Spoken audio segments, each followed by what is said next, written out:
Hey everyone, want to invite people to a Microsoft Teams meeting with just a link? Today I will show you how to create a Microsoft Teams meeting link that you can share with everyone. Let's get started. First, open up Microsoft Teams on your desktop or head to teams.microsoft.com and sign in. On the left hand side, click on Calendar. This is where the magic happens. Now, hit the New Meeting button. Fill in your meeting title, tag the date and time, and add any detail you would like to. Once you have set everything up, just click Save or Send,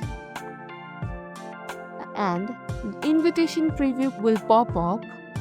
You will see copy icon there. Tap it, and your link is copied. Now tap the chat you want to send the link and paste the link and tap enter or send. And that's it. You have just created a Microsoft Teams meeting link. And if this helped, don't forget to like, subscribe and hit the bell icon for more quick tech tips.